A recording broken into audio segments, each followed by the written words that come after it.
Hello friends, welcome to জ্ঞান atom English. আমার চ্যানেলে প্রতি রবিবার ডাব্লিউবিসিএস প্রিলিমস 2025কে লক্ষ্য রেখে মক টেস্ট দেওয়া হয়। আমি আজ থেকে চেষ্টা করছি যে আমার মক টেস্টে যেই চ্যাপ্টারগুলো থেকে আমি প্রশ্ন দেব সেই চ্যাপ্টারগুলোকে প্রথমে দেখিয়ে দেওয়া। এতে কি সুবিধা হবে না, পরের বারে তুমি যখন মক টেস্ট দিতে আসবে তখন এই চ্যাপ্টারগুলোর মধ্যে তোমার যেগুলো সমস্যা হবে তুমি সেগুলোকে দেখে নিয়ে পরের মক টেস্টটা দিবে, এবং এতে কি হবে না, এর থেকেও তুমি কিন্তু ভালো ফল পরের মক টেস্টে দিতে পারবে। তো আমার আজকের মক টেস্টে আমি যে যে চ্যাপ্টারগুলোকে ফলো করেছি সেগুলো হচ্ছে এগুলো: নাউন আছে, adjective, modal verb, synonym, one word substitution, idioms and phrases, confusing pairs, phrasal verb এবং ট্রান্সফরমেশন অফ সেন্টেন্স। তো বেশি কথা না বাড়িয়ে আজকের মক টেস্টে চলে যাওয়া যাক। আজকের মক টেস্টের প্রথম প্রশ্ন বলেছে identify the error portion of the following sentence, অর্থাৎ নিচের যে সেন্টেন্স রয়েছে সেই সেন্টেন্সের মধ্যে কোন জায়গাটা ভুল আছে সেটাকে আইডেন্টিফাই করা। প্রথমে বলেছে অল দ্য এভিডেন্সেস আর, মানে যে সমস্ত তার কারোর বিরুদ্ধে যে সমস্ত প্রমাণ, সেই প্রমাণগুলো আর এগেনস্ট হিম, তার বিপরীতে, and he was held guilty, তাহলে তার জন্য তাকে কিন্তু গিলটি কিন্তু প্রমাণ করে। তো এখানে ভুল রয়েছে অপশন এতে।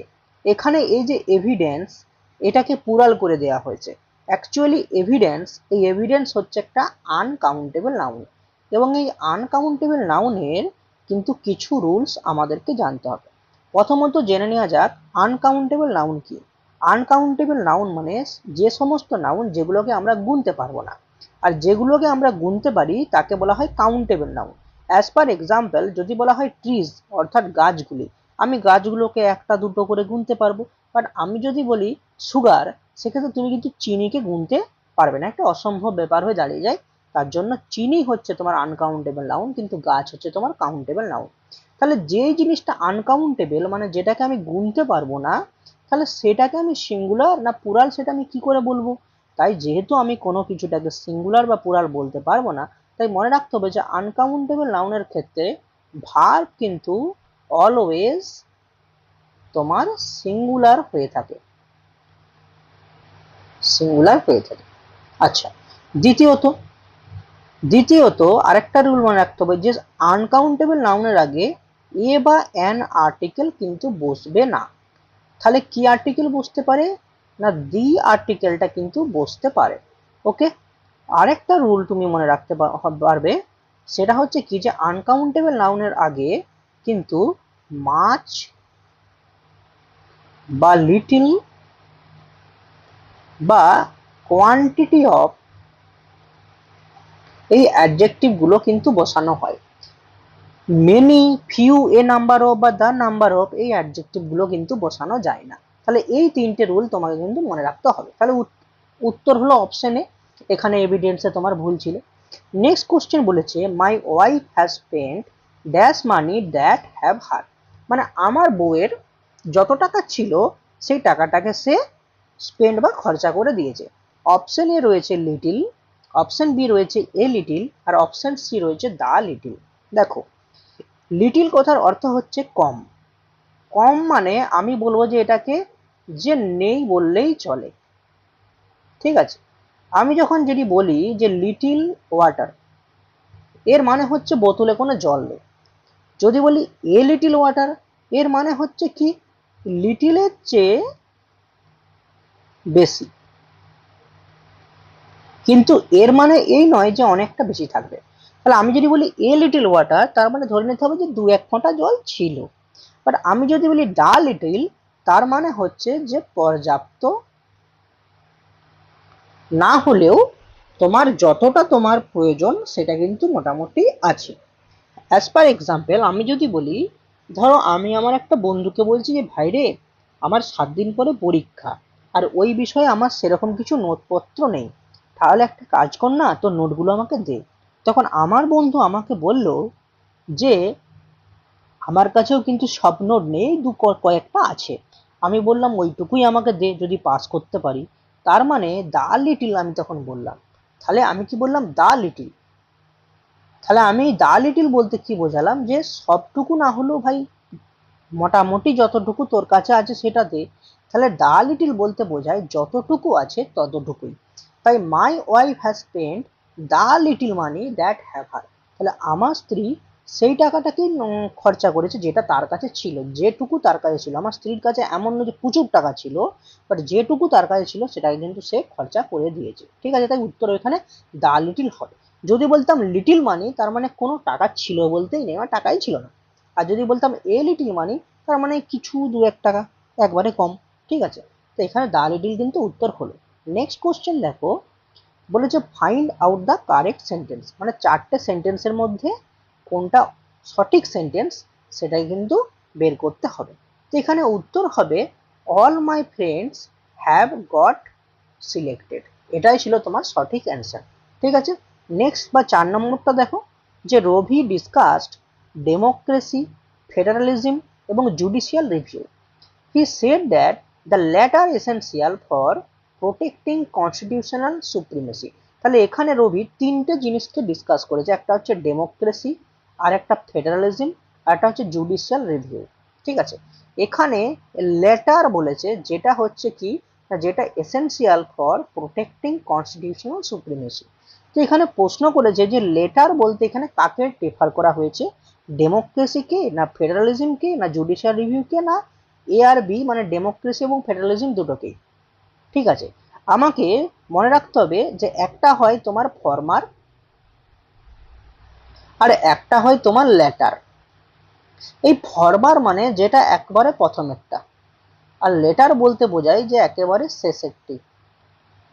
ঠিক আছে, তাই এখানে যেহেতু প্রথম কথা বলেছে ডেমোক্রেসি, তারপরে বলেছে ফেডারালিজম এবং তারপরে বলেছে জুডিশিয়াল রিভিউ। যদি ফর্মার বলতো তাহলে উত্তর হতো ডেমোক্রেসি, বাট যেহেতু এখানে লেটার বলেছে তাই এখানে উত্তর হবে জুডিশিয়াল রিভিউ। অনেকে ফেডারালিজম করতে পারে, বাট এখানে উত্তর হবে জুডিশিয়াল রিভিউ। ঠিক আছে, নেক্সট প্রশ্ন দেখো, বলেছে I am use to sleeping late at night, here use to is, এখানে ইউজ টু কি? ঠিক আছে, ইউজড এখানে কি, primary auxiliary, infinitive, main verb না অ্যাডজেক্টিভ? দেখো, আমি যদি অ্যাকচুয়ালি ভার্বকে দুভাগে ভাগ করি, তাহলে আমি পাবো একটা হচ্ছে তোমার অক্সিলিয়ারি ভার্ব আর একটা হচ্ছে মেন ভার্ব। ঠিক আছে, মেন ভার্ব বাক্যে প্রধান ভার্ব হিসাবে কাজ করে। যেমন হচ্ছে কি, যে আই ওয়ার্ক এভরিডে, এখানে ওয়ার্ক যেহেতু একটা ভার্ব আছে, তার জন্য একটা ভার্ব থাকলে ওটাই কিন্তু মেন ভার্ব হয়ে যায়। ঠিক আছে, বাট আমি যদি বলি যে আই অ্যাম ইটিং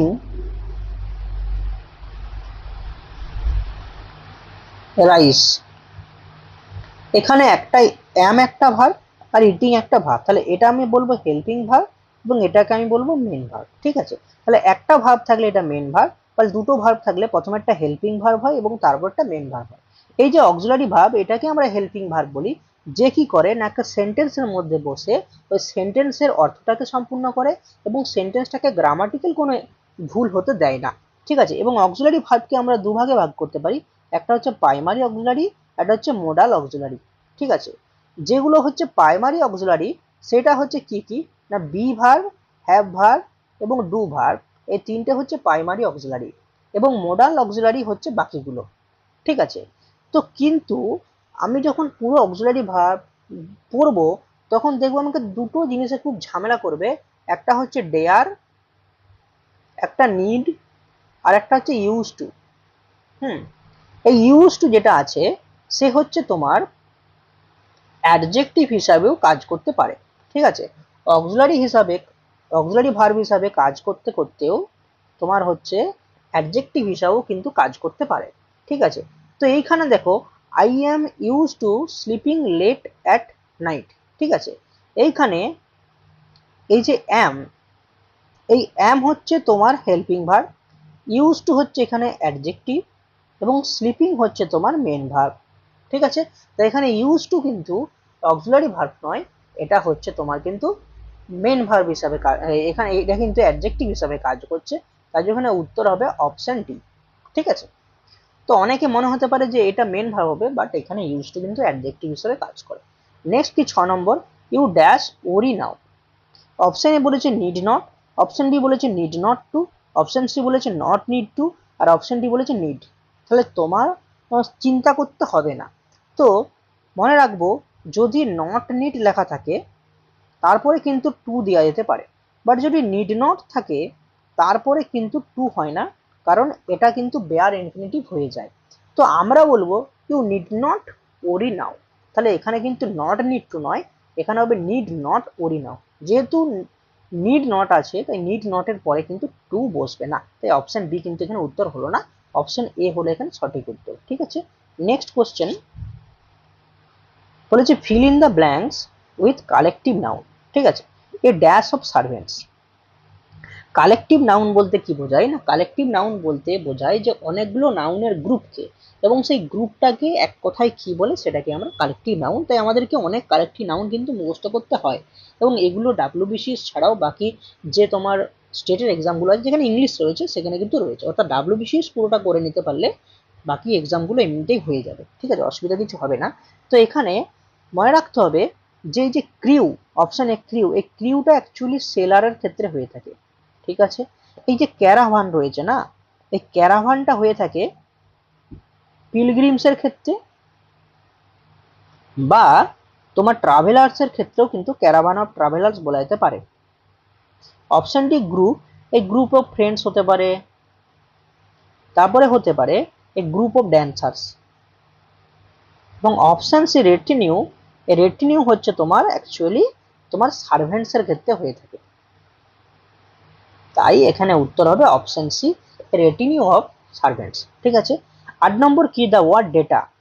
ডেটা দ্বারা হয়ে গেছে, দ্য ওয়ার্ড ডেটা। ডেটা কি, ডেটা সিঙ্গুলার না ডেটা প্লুরাল, না ডেটা একটা নাম্বার, না ডেটা হচ্ছে অ্যালফাবেট। তো ডেটা হচ্ছে প্লুরাল, এবং ডেটার যে সিঙ্গুলার ফর্ম সেটা হচ্ছে ডাটুম। তো ডাটুম হচ্ছে তোমার ডেটার সিঙ্গুলার ভার্সন, এবং ডাটুমের যে প্লুরাল ভার্সন সেটা হচ্ছে ডেটা, তাই ডেটা কিন্তু হচ্ছে তোমার প্লুরাল। ঠিক আছে, 9 নম্বর বলেছে how did this huge loss happen. তাহলে কিভাবে এই লসটা ঘটেছিল, হ্যাপেনের ফ্রেজাল ভাব কি হবে। তো এটা কিন্তু ফ্রেজাল ভাব থেকে প্রশ্ন দেওয়া হয়েছে। তো option A come down. Come down কথার অর্থ হচ্ছে যে কোনো কিছুকে একটু লোয়ার মানে নিচু করা বা একটু কমিয়ে দেওয়া, বা আমরা বলতে পারি যে ডু কাম লোয়ার। ঠিক আছে, option B come about. Come about মানে কিন্তু ঘটা। আর option C come forward. Come forward মানে হচ্ছে কাউকে হেল্প করা, তাহলে টু অফার হেল্প। আর অপশন ডি কাম অ্যাক্রস। এই কাম অ্যাক্রস কথার অর্থ হচ্ছে হঠাৎ করে কারোর সাথে দেখা হওয়া, বা আমরা বলতে পারি to meet by chance. To meet by chance. তাহলে এখানে যেহেতু হ্যাপেন বলেছে তাই হ্যাপেনের সঠিক ফ্রেজাল ভাব হবে কাম অ্যাবাউট। এরপরে একটা জিনিস আমাদেরকে মনে রাখতে হবে, ধরো কাম অ্যাবাউটও দিল এবং কেম অ্যাবাউটও দিল, বাট যদি এখানে হ্যাপেনটা পাস্টে দেওয়া থাকে তাহলে উত্তরও কিন্তু ফ্রেজাল ভার্বকে সেই টেন্সেই পরিবর্তন করে দিতে হবে। তাই যদি একই রকম অপশনে দুটো থাকে সেক্ষেত্রে কিন্তু আমাদের অবশ্যই মনে রাখতে হবে যে দেখতে হবে যে হুট করে না করে দিয়ে নেগেটিভ না খাওয়ার থেকে দেখতে হবে যে টেন্স আমি ঠিকঠাক করছি কিনা, তাহলে সেটাও কিন্তু আমাদেরকে ভালো করে নজর রাখতে হবে। নেক্সট কোশ্চেন 10 নম্বরে রয়েছে যে several workers died that poisonous gas after the leak. তাহলে কাজ করছিল এবং সেখানে কিছু ক্ষতিকারক গ্যাস লিক হওয়ার কারণে অনেক কর্মচারী মারা গিয়েছে। দেখো এবার ডায়েটের সঙ্গে অফ হবে না ডায়েটের সঙ্গে ফ্রম হবে, ডায়েটের সঙ্গে উইথ হবে না ডায়েটের সঙ্গে বাই হবে। এই প্রশ্নটা করতে যে আমার স্যারের কথা মনে পড়ে যায়, আমার যিনি স্যার তিনি বলতেন যে ইংলিশ একটা এমন বিষয় বাবা যেখানে মরাও কিন্তু সমস্যার ব্যাপার, কারণ মরার পরে কি প্রিপোজিশন দেবো সেটাও কিন্তু জ্বালাবে, তার মানে মরাও কিন্তু একটা জ্বালাতনের ব্যাপার হয়ে দাঁড়ায়। তো ডায়েটের পর যদি অফ হয়, কি বললাম, ডায়েটের পর যদি অফ প্রিপোজিশন বসে তাহলে যদি কোনো ব্যক্তি ডিজিজে মরে, ঠিক আছে, মানে ডাই অফ হচ্ছে তোমার ম্যালেরিয়া ডেঙ্গু, তাহলে কোনো রোগে মরে, বা যদি কোনো ব্যক্তি না খেতে পেয়ে হাঙ্গার করে মরে যায়, হাঙ্গার না খেতে পেয়ে মরে, বা যদি কোনো ব্যক্তি বৃদ্ধ অবস্থায় মারা যায় যেটা নর্মাল ডেট বলে, সেক্ষেত্রে কিন্তু অফ পজিশনটা বসে। ফর্মটা কি হয় না, ফর্মটা অ্যাকচুয়ালি তোমার কোনো এক্সটার্নাল কারণে হয়ে থাকে। বাকি এগুলো দেখো, রোগটা কিন্তু মানুষের শরীরের মধ্যে হয়, হাঙ্গারটা না খেতে পেয়ে ভিতর থেকে হয়, ওল্ড এজটা কিন্তু সাধারণভাবে একটা বয়সের সাথে মানুষ বৃদ্ধ হয় মারা যায়। কিন্তু যদি কোনো বাইরের কোনো কারণে একটা ব্যক্তি মারা যায়, কিরকম বলবো, যে হঠাৎ করে লোকটা যদি অ্যাক্সিডেন্ট হয়ে যায়, বা ধরো সে কোনো একটা ভাবে বিশাল অ্যাক্সিডেন্ট হওয়ার কারণে ইনজুরি হলো, বা যদি কোনো ব্যক্তি তাকে বিষ খাই দেয়, তো সেই ক্ষেত্রে যদি সে মারা যায় এক্সটার্নাল কোনো কারণে, কোনো ব্যক্তির হাতে বা কোনো কারণে, সেক্ষেত্রে কিন্তু ফ্রম প্রিপোজিশনটা হয়ে থাকে। আচ্ছা, উইথ প্রিপোজিশন কখন বসে? ধরো একজন ব্যক্তি মরতে বসেছে, মরার শেষ মুহূর্তে তার চোখে মানে মুখে কিন্তু হাসি ছিল, ঠিক আছে, তাহলে সে কিন্তু ডাই উইথ স্মাইল হবে। অর্থাৎ মৃত্যুর সময় কোনো ব্যক্তি যে অবস্থায় থাকে সেই অবস্থাকে বোঝালে সেটা কিন্তু তোমার স্মাইল হবে, ঠিক আছে, মানে উইথ হবে। আর ডায়েট বাই কখন হয়? বাই হচ্ছে মৃত্যুর পদ্ধতি হিসাবে তোমার বাই হয়ে থাকে। মানে যদি কোনো ব্যক্তি সুইসাইড করে মরে, আমি বলবো বাই সুইসাইড। যদি কোনো ব্যক্তিকে জেলে হ্যাং করা হয়, মানে হ্যাংড, ফাঁসি খাটে ঝোলানো হয়, সেক্ষেত্রে সেভাবে মরে। বা যদি কোনো ব্যক্তিকে শর্ট দিয়ে বা তরোয়াল দিয়ে কেটে দেওয়া হয়, সেক্ষেত্রে কিন্তু বাই দিয়ে করা হবে। অর্থাৎ বাই মানে কখন হয়? মরার পদ্ধতি বোঝাতে বাই হয়ে থাকে। তাহলে এখানে যেহেতু বিষ খাই মানে পয়জনাস গ্যাস লিক হওয়ার কারণে মরেছে, তার মানে এক্সটার্নাল কোনো কারণে মরেছে, তাই এখানে উত্তর হবে ডায়েড ফ্রম। ঠিক আছে, উত্তর হবে ডায়েড ফ্রম। ঠিক আছে, নেক্সট কোশ্চেন, যে choose the correct verb. Shakespeare অকুপাইজ a central place in the English Literary. ঠিক আছে, ইংলিশ লিটারারি। এরপরে অপশন দিয়েছে ক্যানন, অপশন বি দিয়েছে ক্যানন, অপশন সি ও ক্যাননস, অপশন ডি ক্যাননস। এটা অ্যাকচুয়ালি সিমিলার মিনিং, একই রকমের, শুধু বানানের একটু পার্থক্য থাকে। দেখো, অপশন এ ক্যানন, এই ক্যানন কথার অর্থ হচ্ছে যে কোনো রুল বা আমরা ক্লাসিককে বোঝাই। আর অপশন বি ক্যানন এর কথার অর্থ হচ্ছে তোপ বা যেটাকে আমরা কামান বলে থাকি। ঠিক আছে, এবং এই দুটারই পুরাল ফর্ম দেখো এখানে দিয়ে দিয়েছি। আমি যদি মানে এখানে উত্তর হবে অপশন এ ক্যানন। কেন বললাম? তাহলে এর লাইনটার মানে কি হলো? এর মানে হচ্ছে যে সাহিত্যকর্মের তালিকায়, কিসের সাহিত্যকর্মের? না, ইংরেজি সাহিত্যকর্মের তালিকায় শেক্সপিয়ার একটা সেন্ট্রাল প্লেস মানে একটা কেন্দ্র স্থান পেয়েছে, বা একটা বলতে পারি যে একটা প্রধান স্থান কিন্তু শেক্সপিয়ার লাভ করেছে।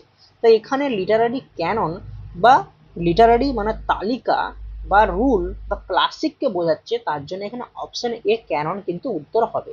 ঠিক আছে, নেক্সট কোশ্চেন বলছে years of neglect could not dash the memory of her childhood. তাকে বহু বছর ধরে নেগলেক্ট করা হয়েছে, কিন্তু তাও বলা হচ্ছে যে এত নেগলেক্ট করা হওয়ার পরেও এগুলো কিন্তু তার ছোটবেলার স্মৃতিকে ভোলাতে পারবে না। এখানে দেখো একই রকম উচ্চারণের কিন্তু মানে মিনিং আলাদা হয়ে যায়, যেটাকে আমরা বলি সিমিলার মিনিং। একটা হচ্ছে ডিফেস, একটা হচ্ছে ইফেস, একটা হচ্ছে ডেকোরেট, অপশন ডি হচ্ছে প্রিজার্ভ। দেখো অপশন ডি প্রিজার্ভ, প্রিজার্ভ মানে হচ্ছে কোনো কিছুকে সংরক্ষণ করা, ঠিক আছে। আর অপশন সি ডেকোরেট মানে কোনো কিছুকে সাজানো গোছানো, আমরা জানি। অপশন বি ইফেস, ইফেস মানে হচ্ছে মুছে ফেলা, মুছে ফেলা। ঠিক আছে, আমার বাংলা হাতের এখানে খারাপ হয়ে গেল, তার জন্য ক্ষমা চাইছি। এবং অপশন ডি ডিফেস মানে কোনো কিছুর শেপটাকে বিকৃত করে দেওয়া, ঠিক আছে, গোল ছিল সেটাকে চ্যাপ্টা করে দিলে। তাহলে এখানে কি বলেছে যে সেই স্মৃতিটাকে মানে মুছে দিতে পারবে না, যদিও বা তাকে এত বছর ধরে নেগলেক্ট করা হয়েছে। তাহলে এখানে উত্তর হবে অপশন বি ইফেস। ঠিক আছে, 13 নম্বর বলেছে মেনান্স মিনস। তাহলে মেনান্স কথার অর্থ কি? হুম, এই যে মেনান্স, এই মেনান্স কথার অর্থ হচ্ছে তোমার কি কাউকে ধমক দেওয়া বা কাউকে একটু মানে ভয় দেখানো টাইপের, সেটাকে। এখানে অপশন এ ব্লেসিং কথার অর্থ হচ্ছে কাউকে আশীর্বাদ দেওয়া, অপশন বি থ্রেট মানে কাউকে ধমকি দেওয়া, অপশন সি শেল্টার মানে কি কোনো আশ্রয়স্থল, এবং অপশন ডি রিলিভ মানে একটু শান্ত, মানে একটু শান্ত মানে একটু সান্ত্বনা পাওয়া, এরকম একটা বোঝায়। ঠিক আছে, আমি সরি বলতে পারি যে স্বস্তি পাওয়া। তাহলে এখানে উত্তর হবে মেনান্স কথার অর্থ হচ্ছে থ্রেড, তাই অপশন বি কিন্তু এখানে সঠিক উত্তর হয়ে যাবে। নেক্সট হচ্ছে নাডির। নাডির কথার অর্থ কি? দেখো, অপশনে রয়েছে পিক, পিক মানে একটা চূড়া, যেটাকে আমরা সামিট বলে থাকি, এবং লোয়ার পয়েন্ট বলতে নিচু জায়গা, এবং বিগিনিং বলতে বলছে শুরু, শুরু, কোনো কিছু শুরু। তাহলে এখানে নাদির কথার অর্থ হবে যে অপশন সি লোয়ার পয়েন্ট বা কোনো নিচু একটা স্থান বা জায়গা। ঠিক আছে, নেক্সট কোশ্চেন, যে সিনোনিম অফ পায়াস, পায়াসের সিনোনিম কি হবে? পায়াস বলতে বোঝায় যে কোনো একজন ব্যক্তি যে অত্যন্ত মানে অ্যাকচুয়ালি আমরা বলতে পারি যে সে হচ্ছে জ্ঞানীও হবে, এবং খুব একটু স্কলার আমরা বলতে পারি, ঠিক আছে, বা কোনো ভালো একদম খুব ব্যক্তি স্যাক্রেড ব্যক্তি, সেটাকে আমরা পায়াস বলে থাকি। ঠিক আছে, অপশন এ রয়েছে উইকেট, উইকেট মানে যে অত্যন্ত দুর্বল হয়ে থাকে বা খারাপ লোক হতে পারে। অপশন সি ক্রুয়েল মানে যে অত্যন্ত ক্রুয়েল হয়ে থাকে, ক্রুয়েল মানে হিংস্র। আর অপশন ডি কেয়ারলেস মানে যার কেয়ারলেস অবস্থায় থাকে সবসময়, তাকে যদি কোনো একটা জিনিস ধরিয়ে দেওয়া হয় দেখবে সেই জিনিসটা ফেলে দিচ্ছে, মানে কাজ করতে গেলে সে বাড়া কাজ করে দেয়, ঠিক আছে। তাহলে এখানে অপশন বি ডিভোট কিন্তু সিনোনিমের মানে পায়াসের সঠিক সিনোনিম হয়ে যাবে। 16 নম্বর বলেছে সিনোনিম অফ ক্যাজল। ক্যাজল কথার অর্থ কি না, ক্যাজুয়াল কথার অর্থ হচ্ছে কোনো কিছুকে পার্সুয়েট করা, ঠিক আছে। তাই এখানে অপশন বি কিন্তু সঠিক অ্যান্সার হয়ে যাবে। বাকি দেখো থ্রিটেন মানে ভয় দেখানো, পানিশ মানে কাউকে পানিশ করা, আর ইগনোর মানে হচ্ছে কাউকে অবহেলা টাইপের করে থাকা, ঠিক আছে। তাহলে এখানে উত্তর হবে অপশন বি। নেক্সট 17 নম্বর বলছে সিনোনিম অফ অবনক্সিয়াস। অবনক্সিয়াস কথার অর্থ হচ্ছে যে জিনিসটা বিরক্তিকর হয়ে থাকে বা যেগুলো হচ্ছে তোমার অফেন্সিভ হয়ে থাকে, মানে মেনে নেওয়ার মতো নয়, ঠিক আছে। তাহলে সেটা কিন্তু অবনক্সিয়াসের অর্থ হয়। অপশন এ রয়েছে প্লিজেন্ট। প্লিজেন্ট মানে যেটা মনোরম হয়ে থাকে। অপশন সি জেন্টেল মানে সেটা কি নম্র বা খুবই হচ্ছে তোমার অ্যাকচুয়ালি জেন্টেলকে আমি প্লিজেন্টের মতো বলতে পারি। এবং অপশন ডি অনেস্ট মানে হচ্ছে সৎ। তাই এখানে উত্তর হবে অপশন বি অফেন্সিভ, ঠিক আছে। Next question, one who narrow and prejudiced religious view is called. মানে যার ধার্মিক দিক থেকে মানে ধর্মের ব্যাপার থেকে তা যার হচ্ছে খুবই একটু নিম্নমানের দৃষ্টিকোণ থাকে, তাকে কি বলা হয়? তাকে বলা হয় বাইগট, ঠিক আছে, তাকে বলা হয় বাইগট। আচ্ছা 19 বলে যে কি, a list of items to be translated at a meeting, ঠিক আছে। তাহলে একটা আইটেমের পুরো লিস্ট যেটা একটা মিটিংয়ে সেটাকে ট্রান্সলেট করা হবে, সেটাকে কি বলা হয়ে থাকে? তাকে কি বলা হয়ে থাকে? তাকে অ্যাকচুয়ালি বলা হয় যে এজেন্ডা। এজেন্ডা কি না, এজেন্ডা হচ্ছে ধরো একটা আমি কাগজে লিখে রাখলাম যে আমার আজকে আমার মূল বক্তব্য কি বা আমার আমার মূল উদ্দেশ্য কি, এবং সেটাকে আমি মিটিংয়ে দেখে দেখে বলবো। তাহলে আমার যে এজেন্ডাটা বা তোমার যে মানে আমরা বলতে আমার যে উদ্দেশ্য ছিল সেটা আমি মিটিংয়ে বলেছি। তাহলে আমি সেই এজেন্ডাগুলোকে খাতায় লিখে নিয়ে গেছি বা কাগজে লিখে নিয়ে গেছি, সেটাকে আমি বলছি list of items to be translated at a meeting, তাই আমরা বলবো সেটাকে এজেন্ডা। মেনু কি হয়ে থাকে? মেনু দেখবে বিয়ে বাড়িতে হয়ে থাকে, যে মেনু কার্ডে দেওয়া থাকে যে কি কি খাবার হচ্ছে সেটা মেনু, ঠিক আছে। অপশন সি হচ্ছে মিনিটস, মিনিটস মানে তো মিনিট বুঝতে পারছো। এবং অপশন ডি রেকর্ড, রেকর্ড মানে নথি বা তথ্য, ঠিক আছে। তার উত্তর হবে এখানে এজেন্ডা। 20 নম্বর বলেছে যে many people R attracted to online scams. Online যে স্ক্যামগুলো হয় তাতে অনেক ব্যক্তি অ্যাট্রাক্টেড হয়ে যায়। কেন হয়ে যায়? কারণ সেগুলো বলে যে আমরা প্রচুর পরিমাণ তোমাকে টাকা দেবো। যেমন ভাবে তুমি ধরো এই যে জিনের টিনের যেগুলো এসেছিল একটা সময়, যে তুমি এত টাকা দাও, প্রতি সপ্তাহে অ্যাড দেখো, তুমি প্রচুর টাকা পাবে। তাহলে মানুষ ভাবছে কি আমি প্রচুর হাই রিটার্ন পাবো। হাই রিটার্নের কারণে তারা হচ্ছে তোমার জেনে শুনে ওই ফ্রডগুলো করে যায় কিছু লোভে, এবং সেটাকে আমরা বলবো যে তারা ভাবে যে ওখান থেকে সহজে আমি টাকা পাবো, যেটাকে আমরা বলবো যে হচ্ছে ইজি মানি। এটাকে আমরা বলবো ইজি মানি। তো এখানে উত্তর হবে অপশন সি, ঠিক আছে। এখানে উত্তর হবে অপশন সি। আচ্ছা নেক্সট, নেক্সট কোশ্চেন দেখো 21 নম্বর, যে the new corruption bill was criticised as a dash by martial legal expert. তাহলে নতুন যে করাপশন বিলটা হয়েছে সেটা কি করেছে না, মার্শিয়াল লিগাল এক্সপার্ট যারা রয়েছে তারা এই নতুন করাপশন বিলটাকে প্রচুর পরিমাণে ক্রিটিসাইজ করেছে, যে এর মধ্যে অনেক ভুল আছে, এগুলো চলবে না, এই জিনিসগুলোকে ক্রিটিসাইজ করা। অপশন রয়েছে মার্শিয়াল ল, অপশন বি রয়েছে কমন ল, অপশন সি রয়েছে ড্রাকোনিয়ান ল। এখানে উত্তর হবে ড্রাকোনিয়ান ল। এটা হচ্ছে এমন একটা ল যে লটা কিন্তু ফেয়ার নয়, যেটা হচ্ছে আনফেয়ার হয়ে থাকে। তো এখানে উত্তর হবে ড্রাকোনিয়ান ল, যেটা একটা ইডিয়মস, তার অর্থ হচ্ছে যে লগুলো হচ্ছে আনফেয়ার হয়ে থাকে। 22 বলেছে স্নেক ইন দ্য গ্রাস, এর অর্থ কি? A snake in the grass কথার অর্থ হচ্ছে এমন একজন ব্যক্তি যে তার নিজের আইডেন্টিটিকে লুকিয়ে রেখেছে, মানে ফ্রড ব্যক্তি বা হাইপোক্রিট ব্যক্তি, যে হচ্ছে নিজের আইডেন্টিটিকে লুকিয়ে রাখে বা গোপন করে রাখে। কেন? কারণ তার মনের মোটিভটা কিন্তু কিছু খারাপ হয়ে থাকে। তো এখানে উত্তর হবে option D, a deceitful or treacherous person who hides true identity, ঠিক আছে। 23 নম্বর কোশ্চেন বলা হয়েছে যে please don't dash when you go out. Option A বলেছে leave opening the door, option A বলেছে leave the door open, option C বলেছে leave the door opened, option D বলেছে leave opening the door. আমি বলছি যে দয়া করে দরজাটা লাগিয়ে যাবে, এই দরজাটা খুলে যাবে যখন তুমি বাইরে যাবে, ঠিক আছে। তাহলে আমি বলবো প্লিজ ডোন্ট, সরি আমার মানে বলবো না, হচ্ছে please don't leave the door open, মানে দয়া করে দরজাটা বন্ধ করে যাবে, মানে খোলা রেখে যেও না যখন তুমি বাইরে বেরোবে। এখানে উত্তর হবে please leave the door open. ঠিক আছে, এই যে প্রথমে লিভ ওপেনিং হয় না, আবার এখানে হঠাৎ করে ওপেন দিয়ে পাস্ট করে দেওয়া হয়েছে, বাট এখানে এটা তো তোমার হচ্ছে অ্যাকচুয়ালি ইম্পারেটিভ সেন্টেন্স, তাহলে এখানে তো কোনো পাস্টের বালা নেই, তার জন্য অপশন সি হলো না। আবার লিভ ওপেনিং দ্য ডোর, এভাবে এখানে কিন্তু সেন্টেন্সের গঠনগত পরিবর্তন মানে ভুল রয়েছে, তাই এখানে উত্তর হবে লিভ দ্য ডোর ওপেন, সঠিক অ্যান্সার হবে অপশন বি। 24 নম্বর বলেছে though he is rich he is unhappy, এই সেন্টেন্সটাকে সিম্পল সেন্টেন্সে ট্রান্সফর্ম করলে কি হবে? ঠিক আছে, তো সিম্পল সেন্টেন্স ট্রান্সফর্ম করলে কি হবে না, সেটা হচ্ছে হবে যে ডেসপাইট হিজ রিচ, মানে তার ধনী হওয়া সত্ত্বেও সে কিন্তু অখুশি। এখানে কেন হলো সেটা যদি তুমি জানতে চাও, তাহলে আমি সিম্পল সেন্টেন্স, কমপ্লেক্স সেন্টেন্স এবং কম্পাউন্ড সেন্টেন্সের একটা পুরো ভিডিওতে এর ট্রান্সফরমেশনগুলো কি করে হয়ে থাকে কয়েকটা রুলের মাধ্যমে আমি কিন্তু দেখিয়ে দিতে পারি। যদি সত্যি তোমরা কেউ শিখতে চাও তাহলে কিন্তু অবশ্যই কমেন্ট করে জানাবে। ঠিক আছে, লাস্ট কোশ্চেন 25 নম্বর, সেটা হচ্ছে কি যে don't worry he dash be at home now his car is park outside, বলছে কোনো চিন্তা করো না, সে ঘরেই আছে, কারণ তার গাড়িটা ঘরের বাইরে পার্ক করা বা রাখা আছে।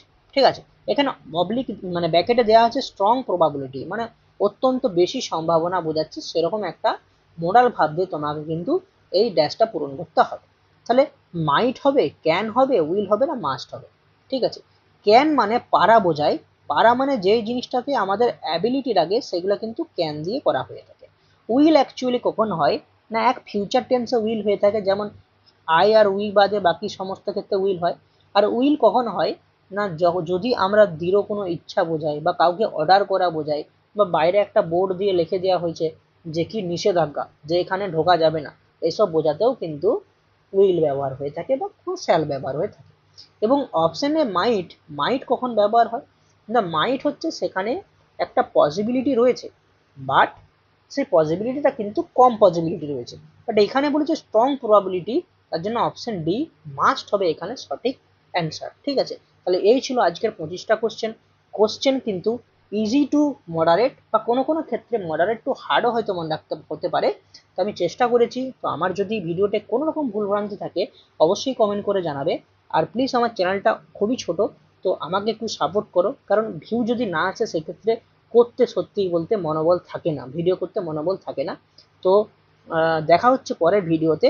আজকে যে যে চ্যাপ্টার বা যে যে টপিকে তোমার প্রবলেম হচ্ছে সেটা অবশ্যই শনিবারের মধ্যে দেখে রাখো, এবং রবিবার দিন যখন আমি আবার নতুন একটা মক টেস্ট নিয়ে আসবো, সেখানে এর থেকে যেন ভালো তুমি স্কোর করতে পারো, সেক্ষেত্রে সেক্ষেত্রে তোমার কিন্তু তোমাকে নিজেকে সেটা চেষ্টা করতে হবে। আর যদি আমার কোনো উত্তরে ভুল থাকে বা কোনো এক্সপ্লেনেশন আমি ভুল করছি, তাহলে অবশ্যই কিন্তু কমেন্টে নিচে জানাবে। তো ততক্ষণের জন্য টাটা, দেখা হচ্ছে পরের ভিডিওতে।